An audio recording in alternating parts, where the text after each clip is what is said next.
Magandang araw po mga kaubayan. Welcome po sa Pinila ang Lakbay. Naway safe po ang lahat. Pagsasaluhan po natin yun ay nagmamantikang liempo ng baboy.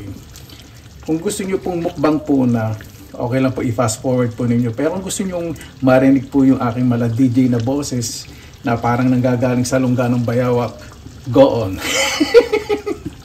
Yan. Tayo ko lang pong bahagya pa na magmantika at yung sarsa kumapit po sa baboy para mas masarap.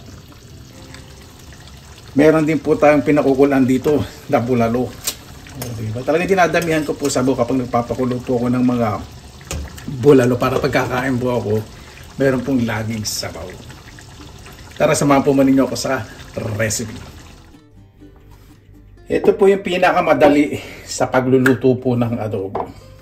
Meron po ako ditong liempo. Ito po yung parting gilid ng tami ng baka. Hindi po yung pinakailalim na maraming taba. Ito may taba. Skinless po yan. Asinan po natin. Then haluin po natin.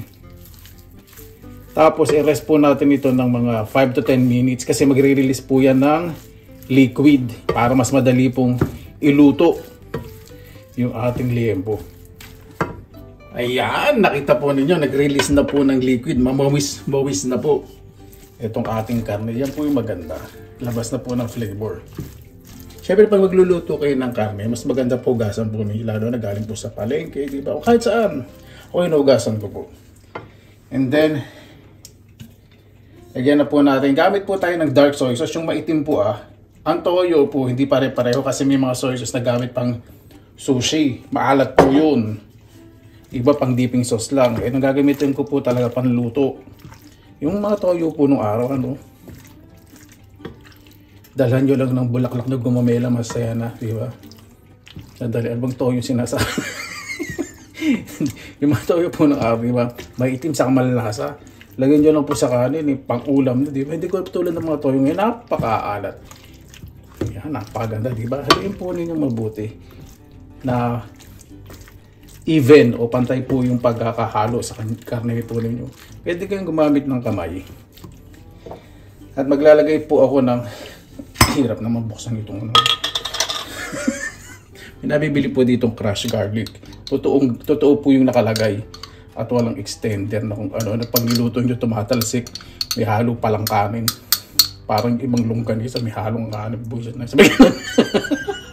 Ako may nabili po ang ganun. Nakita ko po may halong kanin, yung longganisa, tumatalsik.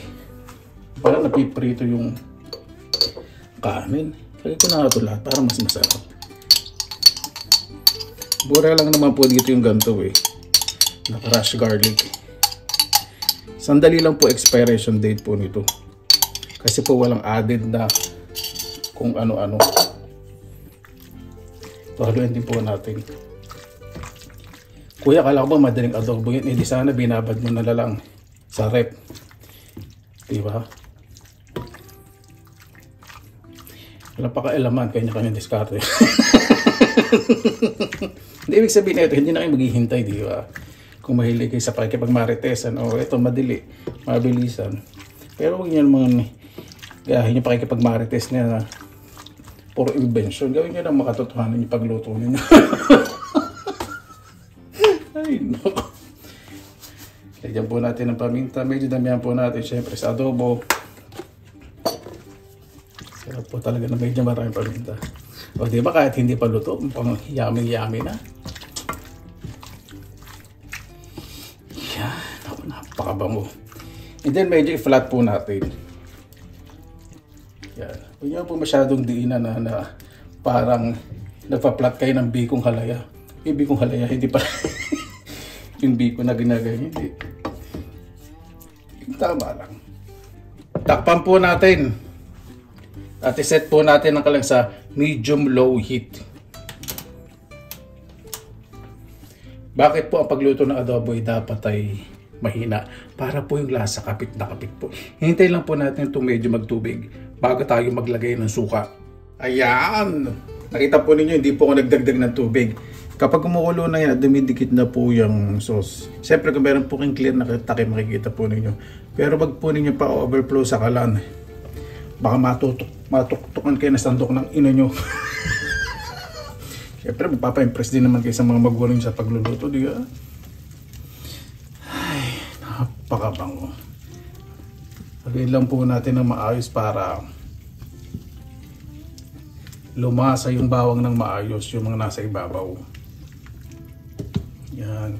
Kasi medyo nagdidikit-dikit po yan. Ang karne po talaga kapag may taba o kahit walang taba, nagre-release po yan ng tubig. Kaya kung mahina po yung apoy, mas maganda. Kasi naluluto po yan sa sarili niyang flavor. O, di ba?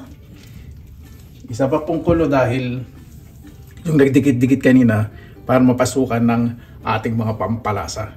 Ayan! Ito po yung sinasabi ko po sa inyo. Di ba? Wala tayong hinalong tubig kaya mas masarap po itong adobo.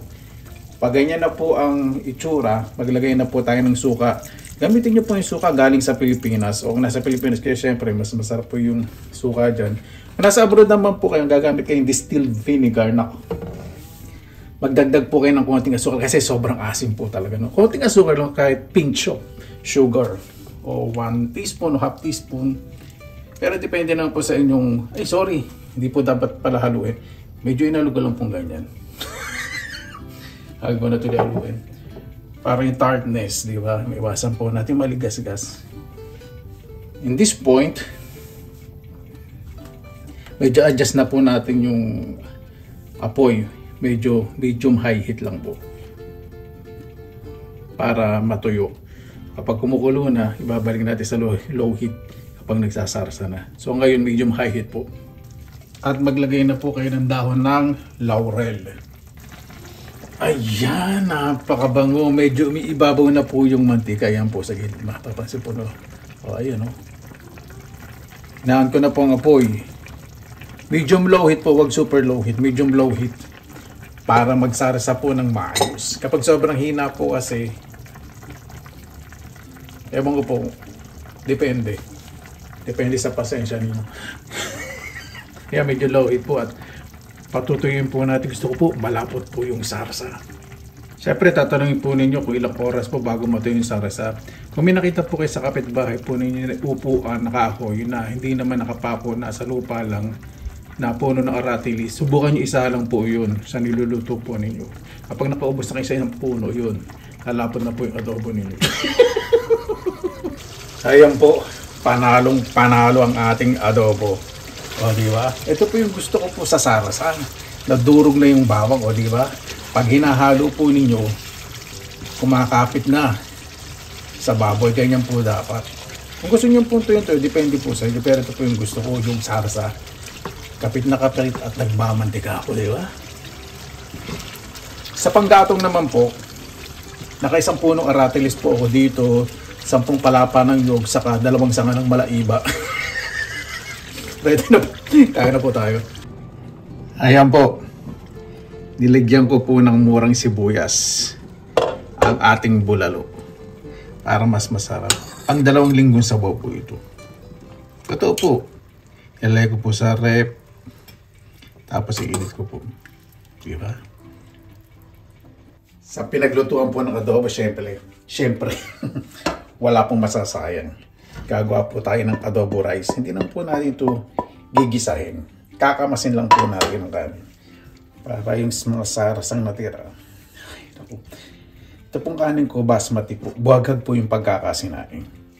Mas masarap po yan sa pagkamas. Yung mga natirang sarasa sa kawali. Ayan po, di ba? Walang nasayang. Mabuhay yan. Maraming salamat na po sa Panginoon. Kasama-sama na naman po tayo. Naway safe po ang latbag po tayong isa. Salamatan po muna natin ng Panginoon. Panginoon, maraming salamat na po sa biyaya. Binabahagi niyo po sa amin sa araw-araw. Naway ang bawat isa po ay ligtas. Lalo na po yung malalayo po sa kanilang mga mahal sa buhay. Ganun din po ang kanilang pamilya. Kami po lahat ng tao sa buong mundo na pinagdadaanan po araw-araw na naway maging maayos. Kaya na po bahala po sa amin, sinusukan na po namin sa inyo lahat sa kanan ni Jesus. Amin. Sana po natin. Meron po akong orange juice, tabi muna natin mabangga, punong-puno eh. Hindi muna tayong sabaw ng bulalo. Yung bulalo hindi pa po kalambutan. Gusto ko lang po muna may sabaw. Baka sa mga susunod na araw tirahin natin.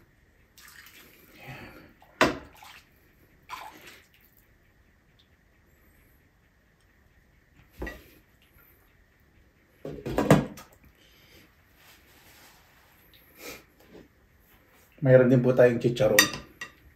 Sayang kasi yung suka eh. Pag kumakain po ng adobo, gusto po may suka. Mahanga, o kaya minsan may bawang. Ngayon po spicy. Spicy vinegar. Pili po kayong liempo, ito po yung masarap. Sa adobo yung medyo gilid po.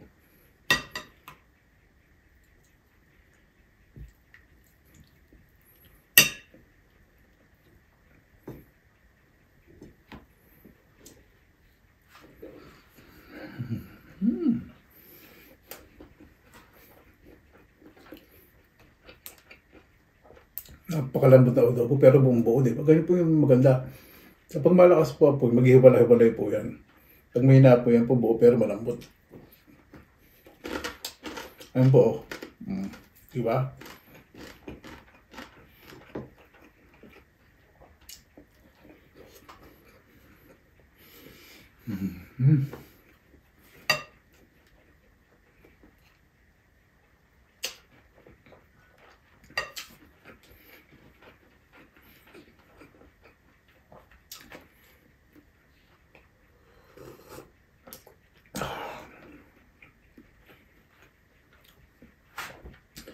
Napakasarap.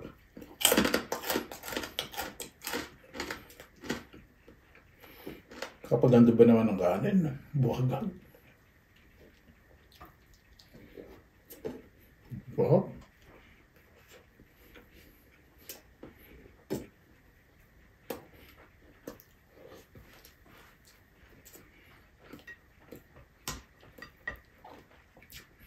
May mantika.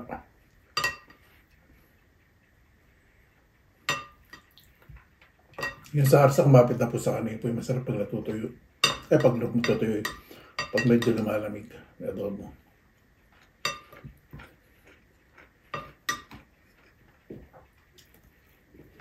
Bango po ng adobo, no? Lalo na pag galing ka sa trabaho kasi sa eskwela, tapos maraming yung adobo, naku, laki ang gugutomin.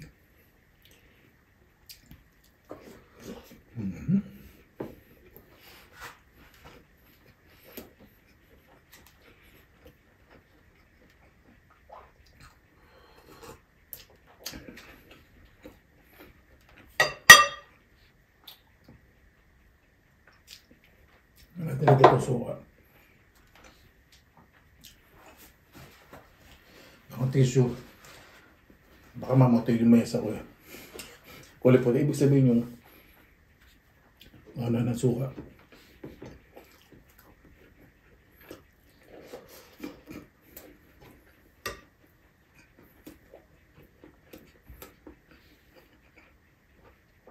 Hindi ko pa alam tawag nito. Clementi. Sa Finnish po Clementi. Hindi po alam English name.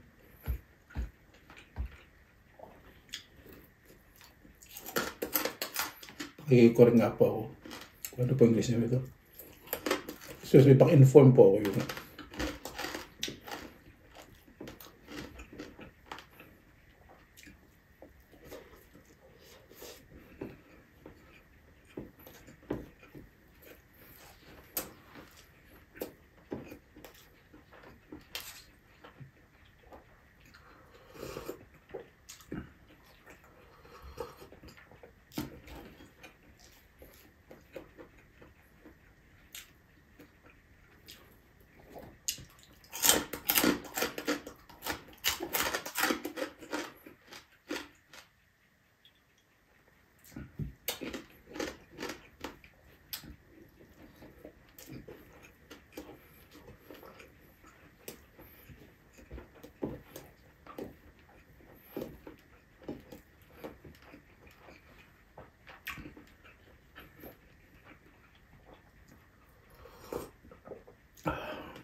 Di ba may kasabihan po ng adobo parang alak. Habang tumatagal ang sinasarap, habang iniinit lalo sumasarap. Ito po kasi nagiging sikat na ulam ng araw. Wala pa po refrigeration system, di ba? Sinasabit sa basis, tapos nilalagay sa kesame.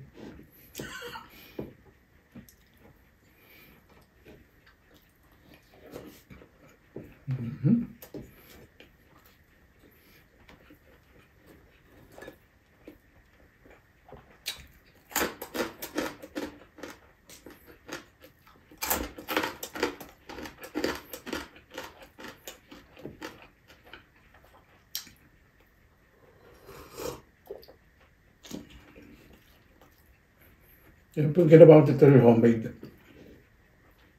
Di ba marami pong ginawa last week? Last week po ba yun? Yata.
Yung spice vinegar po, galing po yun sa Pilipinas. Binili ko po sa Asian shop. Mas madami na po mga choices dito, options sa Asian shops.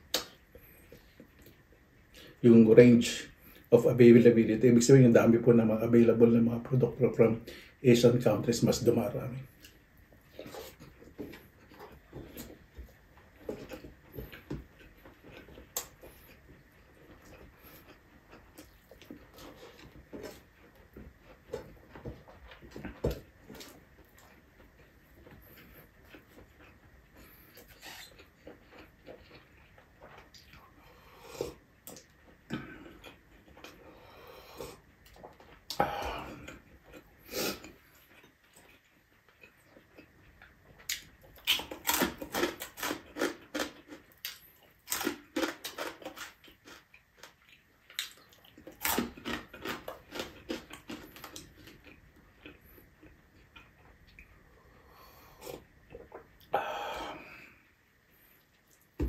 Ayan po, kahit kamay nyo lang po.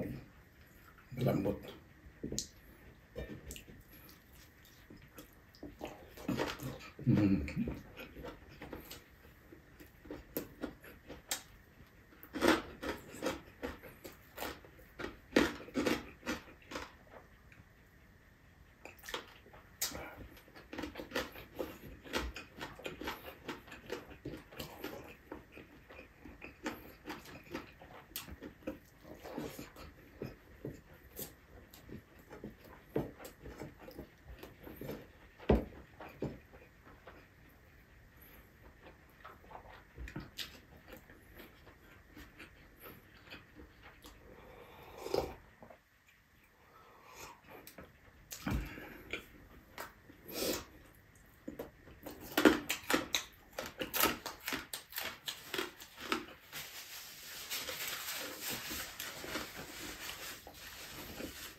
Kaya po tayo, tapos kain muna tayong chicharon. Sakot na pagkakagawa ng chicharon, hindi siya malabo.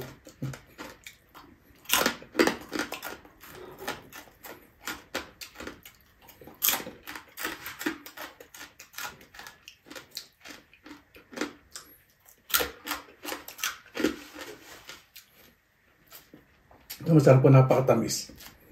Hindi ko po mai-compare po sa dalandan kasi dalandan may asim. Minsan talaga sobrang asim. Ito po, napakatamis. Sa loob niya parang orange. Yan po, orange color. Pagpanahon po sa Mediterranean countries, kaya ano na po ngayon. Ay, tapos na pala. Ay, sa ibang part ba yun pala? Mura po ito. Kasi nagre-range lang ng 1 to 2 euro. So around 60 to 100 pesos per kilo. Mura po, di ba? Ano, malapit na po dito yung nanggagalingan, Mediterranean.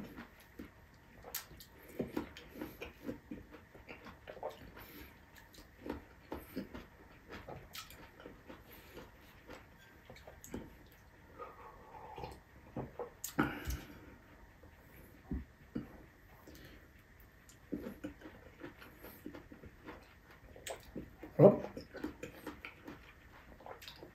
Tapos namin magtsatsaan naman po ako. Tapos yung tsokolate, yung sale. After Christmas, marami pong sale. Namili po ako nilagay sa cabinet. Para magbibisita po ako, di ba? Yung mga tigti 10 euro nun eh. Minsan up to 80%, minsan 3 euro, 2 euro na lang po. Yung mga special chocolate na po, sarap.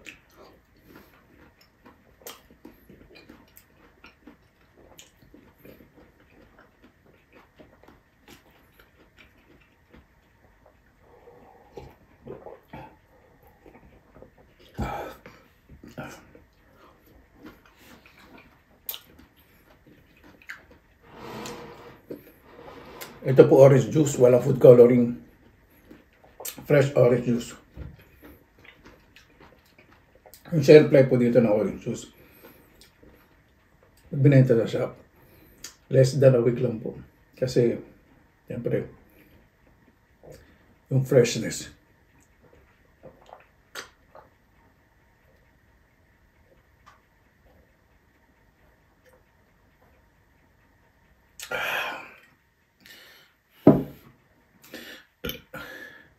Paano po bakit tayo tapos pasalamatan po muna natin ng Panginoon.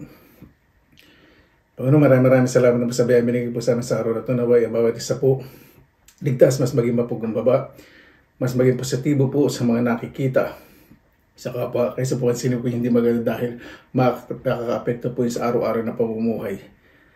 Mas mahalin po ang pamilya, irespeto po ang mga magulang. Hindi po bahala po sa amin, sinusuko na po namin sa inyo lahat sa kalan ni Jesus. Amen. Paano po, maraming salamat na po sa inyong oras sa ilan sa pinilangan lang. Basta lagi po tayong positive vibes, good vibes. God bless, ingat po lagi, magandang araw. Laban lang!